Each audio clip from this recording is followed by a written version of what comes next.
Okay, so you want to own an auction house. You've seen it before, maybe in a movie, maybe on a screen late at night. A room full of people sitting very still, a painting on the wall lit from above, a person at a podium speaking faster than seems possible, numbers climbing. A paddle goes up in the back row, another one across the aisle. The gavel drops. $50 million. 60 seconds of silence turned into a headline. And you, standing somewhere in the middle of all of it, taking a percentage of everything that just changed hands without ever owning a single thing in the room. No inventory, no manufacturing, no warehouse full of unsold product. Just a stage, a crowd, and a cut of whatever happens next. The global auction and private sales market did about $25 billion in 2025. That sounds like a wide-open industry, until you realize that 3 companies, Sotheby's, Christie's, and Phillips, control more than 70% of the high end. The remaining 30% gets split among thousands of regional houses fighting over estate sales, antiques, and whatever a dead person's family wants to get rid of quickly. Walk into any preview evening at a regional auction house on a Thursday night. Folding chairs, half filled. A retired couple examining a porcelain vase under a desk lamp. A dealer in the back row flipping through the catalog with a pen, circling lot numbers.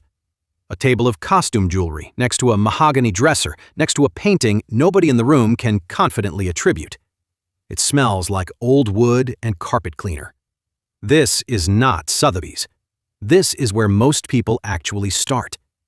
So if an auction house owns nothing, holds nothing, and manufactures nothing, what exactly is it selling?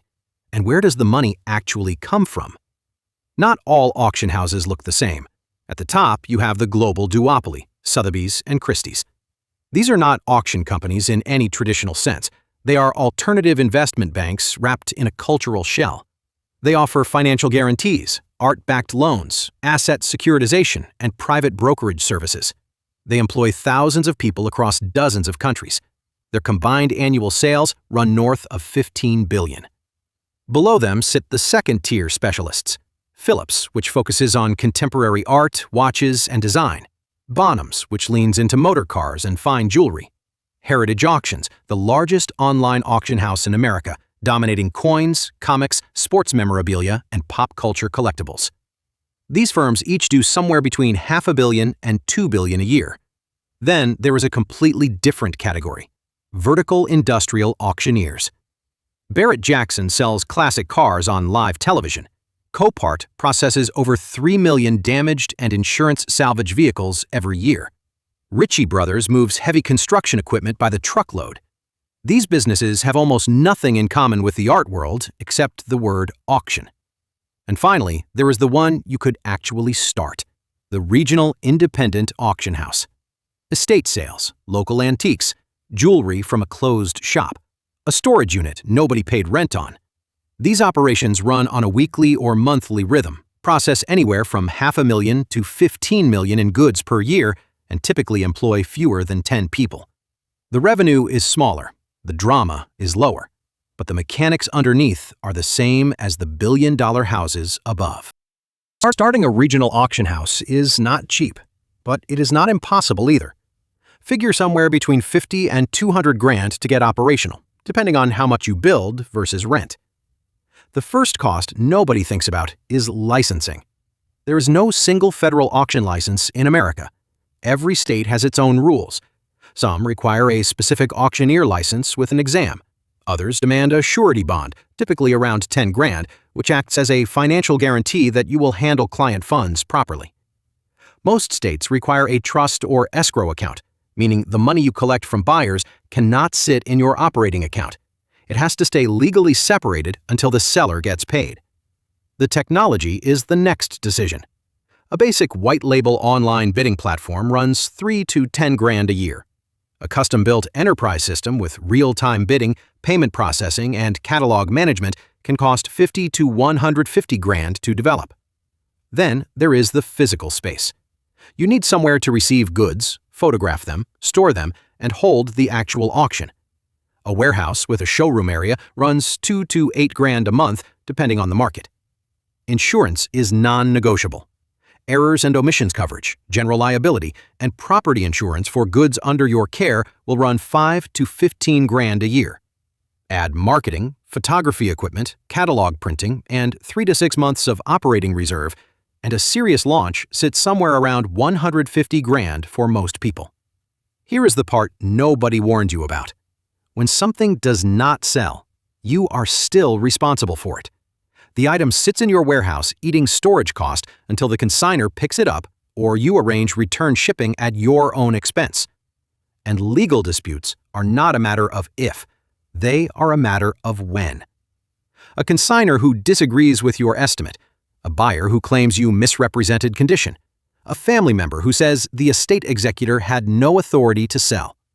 Budget at least 15 to 25 grand a year for legal costs once the business is running.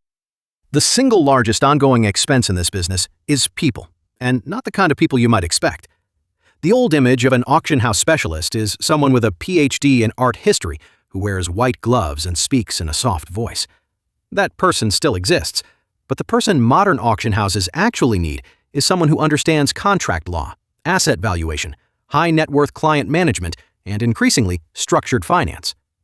A senior specialist at a mid-size house earns 120 to 250 grand a year. A business development lead with a real client book can command north of 300. At a small regional operation, you are probably all of those people rolled into one for the first few years. You are the auctioneer on Saturday, the appraiser on Monday, the photographer on Tuesday, the bookkeeper on Wednesday, and the person answering the phone when a widow calls at 9 in the evening asking what her late husband's coin collection might be worth. That call, by the way, is where the actual business comes from. Not advertising, not your website, not your social media presence. The business comes from a phone call, a referral from an estate attorney, or a knock on the door from someone who just lost a family member and has a house full of things they do not know how to value. If you do not pick up that phone, someone else will. Then there is the calendar. The major auction houses operate on a rhythm that borders on masochistic. 2 major sale seasons per year, May and November. 8 months of the year produce almost no significant auction revenue, but salaries, rent, insurance, and marketing never stop. A regional house can somewhat escape this by running monthly or weekly sales, but the trade-off is volume. You are processing hundreds of low-value lots instead of waiting for a single painting worth millions. Picture a typical Saturday auction at a regional house. You have 300 lots cataloged. Average estimate per lot is maybe $400. If everything sells at estimate, your gross merchandise value for the day is around 120 grand. Your buyer's premium at 25% gives you 30 grand in revenue.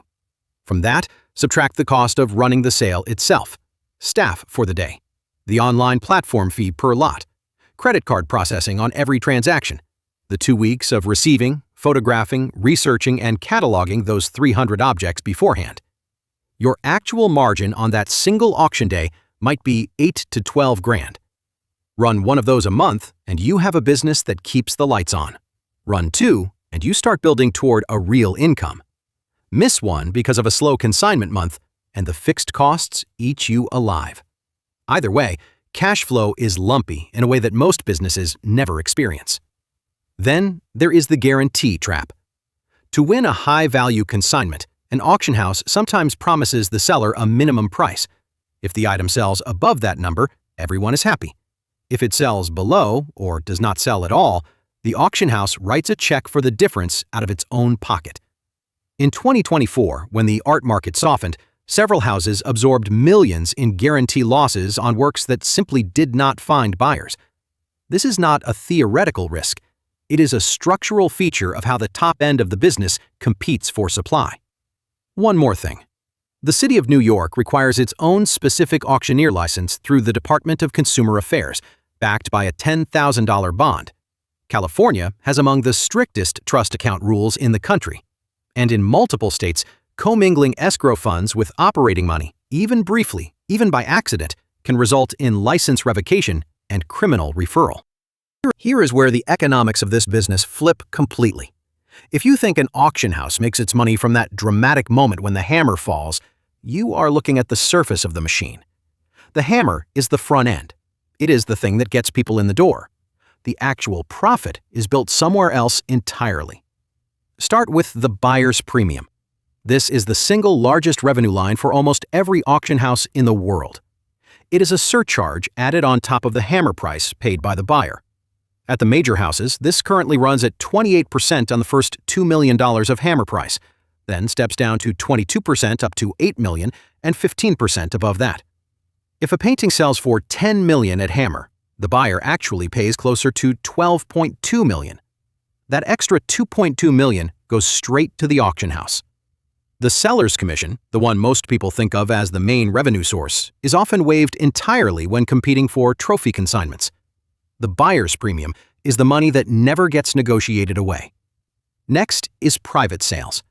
This is where an auction house acts as a broker, connecting a buyer and seller directly without a public auction. No catalog, no exhibition, no risk of embarrassing the owner if the work does not sell. Sotheby's reported a record $826 million in private sales in just the first half of 2026. The margins are excellent because you skip most of the cost infrastructure that a public sale requires. Then there is the one that transforms the entire business model: art-backed lending. The global market for loans secured by art and collectibles reached somewhere between $34 and $40 billion in 2025. Sotheby's Financial Services alone holds a loan portfolio of roughly $1.6 billion, commanding about 40% of the specialty art lending market. The mechanism is simple. A collector does not want to sell a painting but needs liquidity. They pledge the work as collateral. The auction house lends them cash at 5 to 9% annual interest. The painting never leaves storage. The collector gets their money, the auction house earns interest income that has nothing to do with whether anything actually sells at auction. A painting hanging on a wall generates no revenue. That same painting pledged as collateral generates 5 to 9% per year in perpetuity. That is the real flip. Not the gavel, not the catalog, not the champagne. The loan. The auction house makes more money from things that do not sell than from things that do. Add to this the guarantee financing fees, where the house finds a third-party guarantor to assume the downside risk on a consignment and collects a fee for arranging the transaction. And the ancillary services: storage in climate-controlled facilities, insurance brokerage, international shipping, all outsourced and marked up. None of these revenue lines require the gavel to fall. They require the gavel to exist as a credible threat that the work could be sold publicly. That threat alone is worth billions. Every advantage in this business comes paired with a specific way it can destroy you. The first is reputational. If a work goes to public auction and fails to sell, the industry calls it burned. That single event can reduce the work's market value by 20 to 30% overnight, because the failure is now part of the public record. Sellers know this, which is why they demand guarantees. And auction houses offer guarantees because losing the consignment to a competitor is worse than taking the financial risk. It is a trap with no clean exit. The second risk is litigation. Authenticity disputes, ownership claims, seller's remorse, allegations of inflated estimates. A mid-size house should budget 50 to 100 grand a year in legal exposure. A single high-profile dispute can cost several $100,000. The third is platform erosion. Aggregators like Live Auctioneers, Invaluable, and Katawiki have made it trivially easy for buyers to shop across hundreds of auction houses simultaneously. For a regional house, this means your local buyer base is no longer captive. They can bid on similar items from a house 3 states away without leaving their couch. Your competitive moat just got significantly shallower. The fourth is generational. The collectors who built the antiques and fine art market over the past 40 years are aging out. Their children, broadly speaking, do not want the mahogany furniture or the oil paintings. They want cash. And the next generation of buyers, millennials and Gen Z, collects differently. Sneakers, vintage electronics, trading cards, digital assets. A regional house built entirely around 18th century American furniture may find its buyer pool shrinking by 5 to 10% per year with no obvious replacement. In 2000, the U.S. Department of Justice uncovered one of the largest price-fixing conspiracies in modern business history. Throughout the entire decade of the 1990s, Sotheby's and Christie's had secretly agreed to fix the commission rates they charged sellers. The two companies that controlled virtually the entire high-end auction market had simply decided to stop competing on price. Christie's turned state's evidence first and received immunity. Sotheby's paid $45 million in fines. Former chairman A. Alfred Taubman was sentenced to 1 year and 1 day in federal prison. Former CEO Diana Brooks pleaded guilty. The lesson was almost too clean. When only 2 companies on Earth can sell a $100 million painting, the incentive to collude is structurally greater than the incentive to compete. Then there is the more recent case of what leverage does to a 275-year-old institution. In 2019, French telecom billionaire Patrick Drahi acquired Sotheby's for $3.7 billion in a leveraged buyout, taking the company private and loading it with debt. For the first few years, this was manageable. Then, the art market cooled. In 2024, auction commission revenue fell 18%. The company posted losses of roughly $248 million. In December of that year, Sotheby's laid off more than 100 employees globally, about 6% of its workforce. London lost another 50. Offices in Moscow and Bangkok were shuttered. To manage cash flow, the company began offering sellers extended settlement terms, effectively asking them to wait longer for their money while the house used it to cover its own obligations. The industry noticed. In late 2024, Abu Dhabi's sovereign wealth fund, ADQ, injected roughly $1 billion for a minority stake, giving the company breathing room. In early 2026, Sotheby's issued $825 million in new senior secured notes due in 2031 and securitized approximately $900 million in art-backed loans through something called the ArtFi Master Trust, packaging them into asset-backed securities with the senior tranche rated AAA. By mid-2026, the company reported a record first half, $4.4 billion in consolidated sales, up 58% year-over-year. The debt was called the lowest in 6 years. The S&P outlook shifted from negative to stable. It survived. But what survived is no longer a traditional auction house. It is a debt instrument wearing a cultural costume. Now, take all of that and bring it down to the level where most people actually enter this industry. A regional, independent auction house processing $8 to $12 million in goods per year. In a good year, a major estate consignment lands on your doorstep. A long-time collector passed away. The family wants everything handled. Furniture, paintings, silver, jewelry, a few rare books. Total estimated value, around $2 million. You run 3 themed sales across the spring and fall. Sell-through rate stays above 85%. Your buyer's premium, at 25%, generates steady income across every lot. A couple of private deals come together through your network. High-value pieces placed directly with known buyers at negotiated prices. Total commission income for the year lands somewhere around $600 to $800,000. After rent, staff, insurance, legal, and platform costs, you take home $200 to $300,000. You close your laptop at 11 on a Saturday night, check the bank transfer from the payment processor, and for the first time in months, the number does not make your stomach tighten. In a bad year, the estate calls do not come. Interest rates are up, the housing market is cool, people are not moving and not dying at a pace that generates inventory. You fill your calendar with smaller consignments, household goods, and mid-century furniture that sells for hundreds instead of thousands. 2 of your sales post a buy-in rate above 40%. A consignor whose grandmother's painting failed to sell sues you for negligent appraisal. Legal fees hit $30,000 before it settles. 3 of your regular consignors start listing directly on an online platform because the fees are lower. Your warehouse is full of unsold goods costing you storage every month. Total commission income drops to $250 to $350,000. After costs, you take home $50,000 to $80,000 and spend the winter wondering if next spring will be different. Same person, same building, same skills. The difference is whether a single large consignment falls into your lap or not. This business does not generate linear income. It generates step function income. 1 big estate equals a year of profit. No big estate equals survival mode. The regional auction house owners who make it over the long term share a few traits. First, they specialize.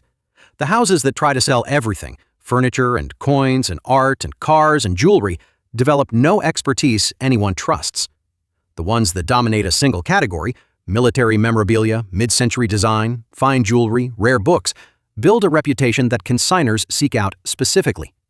A house known as the best place to sell antique firearms in the Southeast will get calls from estate attorneys 3 states away.